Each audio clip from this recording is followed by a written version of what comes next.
Doctora Asdrúbal, muy buenos días. En este video voy a estar explicando el tema de la Constitución conforme a las actividades consignadas en la plataforma virtual. Del mismo modo estoy adjuntando mi resumen sobre el tema. Espero que este video sea productivo y empezamos. Bien, de manera introductoria al tema voy a decir que este texto no menciona solo una idea principal. El autor nos da a conocer por lo menos 5 o 6 puntos que debemos considerar, de los cuales yo los he separado desde el primero, que vendría a ser la etimología de la palabra constitución, hasta el último, que vendría a ser la importancia de distinguir los 3 tipos de constituciones que son sumamente relevantes hoy en día. Así que vamos a empezar. Primero, hablaremos sobre el origen etimológico de la palabra constitución. Como segundo tema, el proceso histórico del término constitucionalismo y su definición en la Revolución Francesa, que a la vez nos va a reconocer la pregunta ¿qué es la constitución?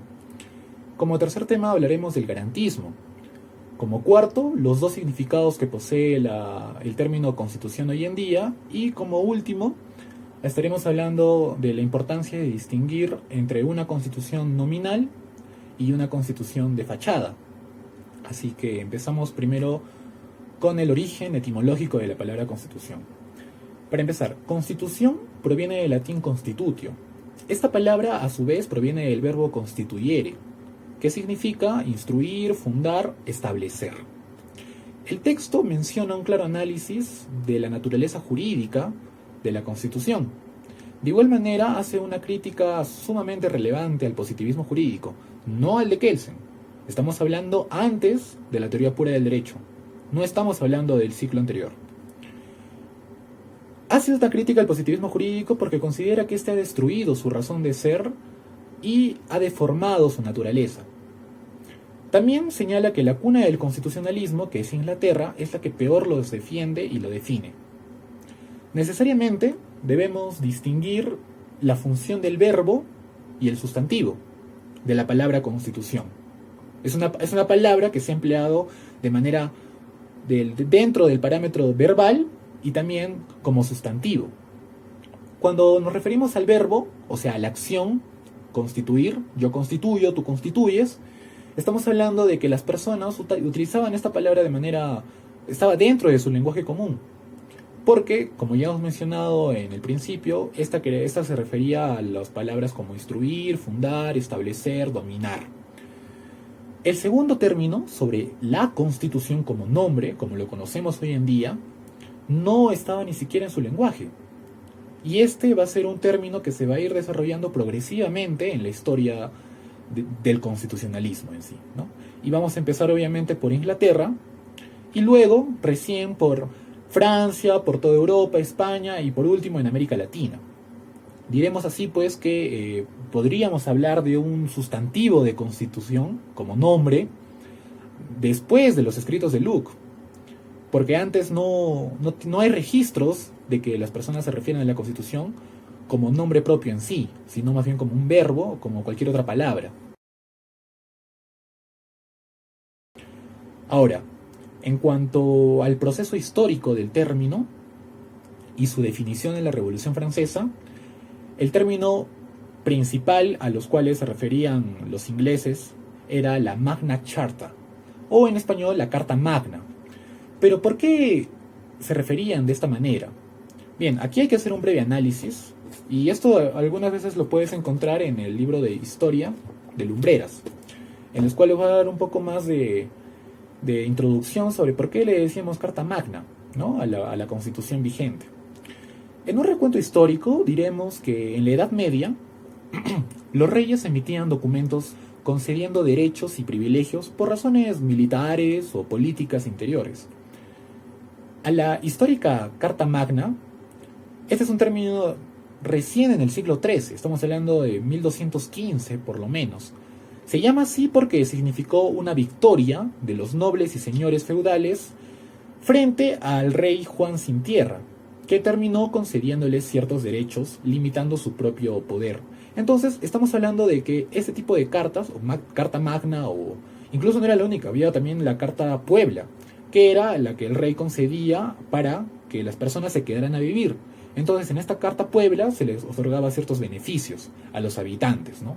Y en el caso de la Carta Magna estaríamos hablando de que era un escrito en el cual el rey reconocía algunos derechos y privilegios de algunas personas, pero este a la vez limitaba el poder. Con esta introducción recién pasaríamos a los representantes históricos, que estamos hablando de Brighton, de Fortescue, de Coke, Locke, de Bolingbroke, y con el que se centra el texto de Blackstone. Ahora, la victoria del término constitución sobre las demás va a ser decidida recién en la Revolución Francesa, o sea, en 1789. Y aquí hay que hacer un breve hincapié. El principal motivo de la Revolución Francesa no era la tiranía, no era la monarquía, no. El principal motivo de la Revolución Francesa era la Ilustración, que es un proceso histórico en el cual se le conoce como el proceso de las nuevas ideas. Pero yo sé que la gran mayoría piensa que la Revolución Francesa, como su causa principal ha sido la Ilustración ha nacido en Francia. Y esto es un grave error, porque en Francia no existía la libertad de expresión. La libertad de expresión sí existía, por el contrario, en Inglaterra. Por eso John Locke recién va a aportar con el proceso de nuevas ideas.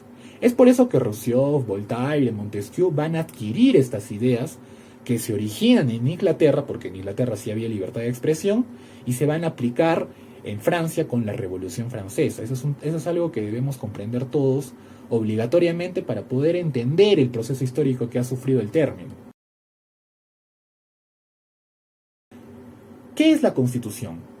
Diremos pues que es el conjunto de reglas o normas legales y no legales que establecen y disponen la composición de poderes y los métodos procedimentales de los principales órganos de gobierno.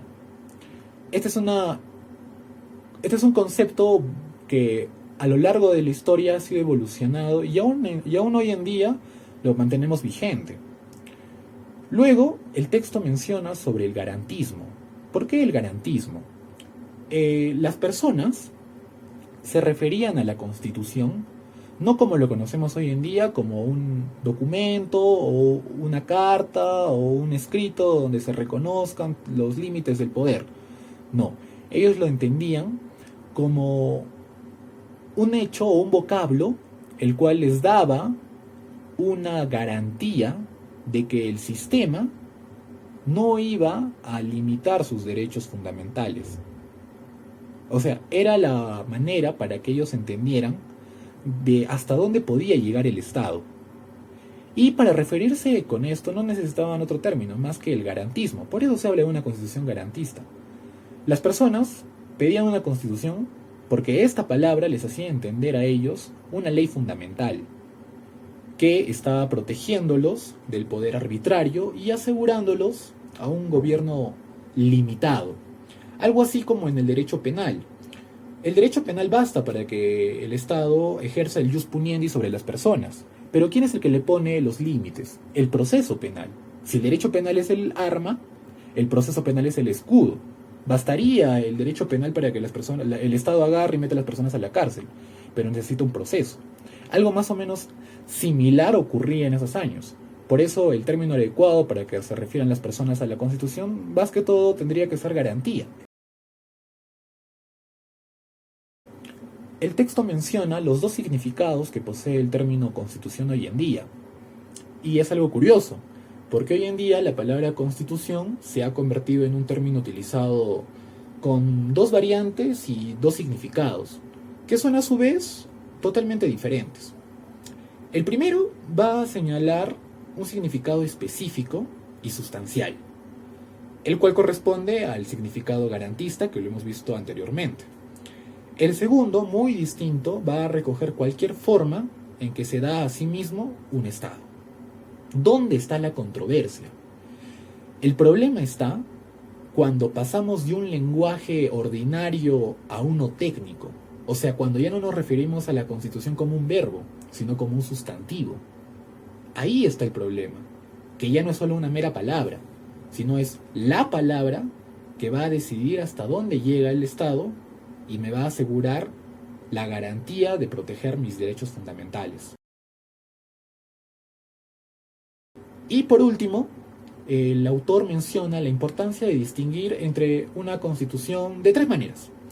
La primera sería una constitución garantista, una constitución nominal y una constitución de fachada.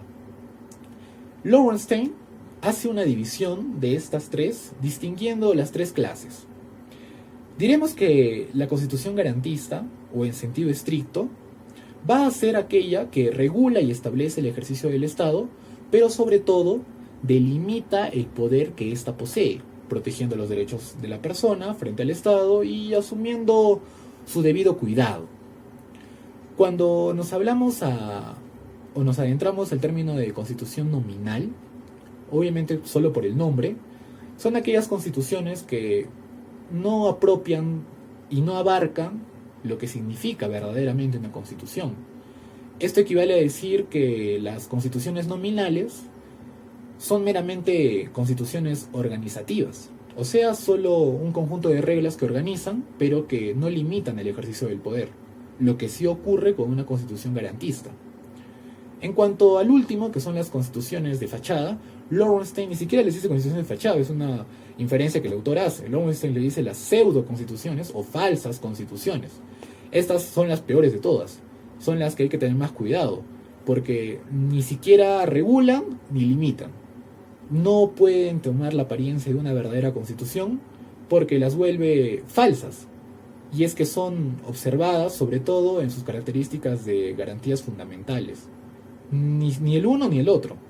Y hay estados, por ejemplo, que tienden a tener una constitución de fachada.